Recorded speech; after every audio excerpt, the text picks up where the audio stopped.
বলেছেন সেই সব কিছু ভুলে যাইয়া আজকে আমরা এই দুনিয়া লাভ করার জন্য সবই কিছু করতেছি রে বাবা। এ বাবারা, কবি কত সুন্দর ভাষায় বলতেছেন, এ দুনিয়া ছেড়ে চলে যাব একদিন, মায়ারি বাঁধন ভেঙে যাবে একদিন। এ দুনিয়া ছেড়ে চলে যাব একদিন, মায়ারি বাঁধন ভেঙে যাবে একদিন। আসবো না এ ভুবনে আমি আর কোনো দিন, আসবো না এ ভুবনে আমি আর কোনো দিন।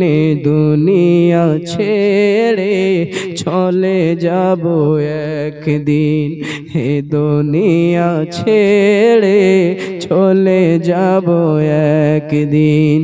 এই যে বাড়ি গাড়ি ক্ষমতা সবই চলে যাব আমি, পড়ে রবে সবই। এই যে বাড়ি গাড়ি ক্ষমতা সবই চলে যাব আমি, পড়ে রবে সবই। দুনিয়ার মায়া সব চলে যাবে একদিন, দুনিয়ার মায়া সব চলে যাবে একদিন।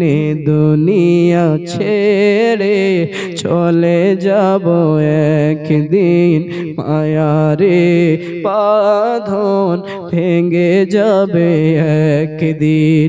এ দুনিয়া ছেড়ে চলে যাবে একদিন, মায়ারে বাঁধন ভেঙে যাবে একদিন।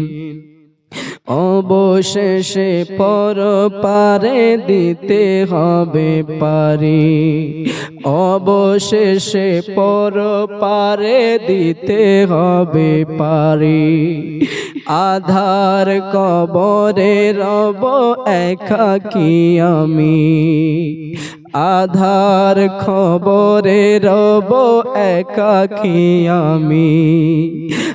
আসব না এ ভুবনে আমি আর কোনো দিন, আসব না এ ভুবনে আমি আর কোনো দিন।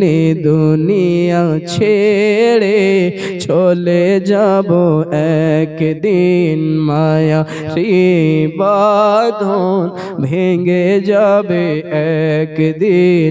এ দুনিয়া ছেড়ে চলে যাব একদিন। ওরে বাবাজিরা আমার, ও আল্লাহর বিশ্বাসী বান্দা বান্দিরা, এই দুনিয়ার বুকে কত মোহাব্বত করেছি, মানুষকে কত ভালোবেসেছি। এই সমস্ত মানুষ যখন আমাদের আত্মাখানা শরীর থেকে বের হয়ে যাবে, সবাই আমাদেরকে তাড়াতাড়ি করে বিদায় করে কবরে দিয়ে আসবে রে বাবা। তাই অন্ধকার কবরকে স্মরণ করিয়া শুধুমাত্র আল্লাহকে রাজি করার জন্য, আল্লাহর হাবিবকে রাজি করার জন্য সমস্ত কাজ করে যান। অন্যথায় আমাদের ঠিকানা আখিরাতে ভালো হবে না, বরং আমাদের ঠিকানা কবরে যাব, তবু জাহান্নামের দরজা খুলে দেওয়া হবে। আমরা হাসরে মিজানে পুলসিরাতে যাব, সেই জায়গায় আমরা রসওয়া হয়ে যাব। তাই বলি বাবারে আমার, আপনারা সকলেই যেন আল্লাহকে রাজি করার জন্য কোরআনের উপরে, হাদিসের উপরে, ইজমা কিয়াসের উপরে আমল করে নিজের জীবনটাকে যাপন করুন। তবে আমরা যখন কবরে যাব, সেই সময় আমরা কবরে জান্নাতের দরজা খোলানো পাবো। আর যখন আমরা হাসরে মিজানে পুলসিরাতে যাব, সেই জায়গা থেকে পার হয়ে নবীর ওসিলায় আমরাও জান্নাতে প্রবেশ করতে পারবো।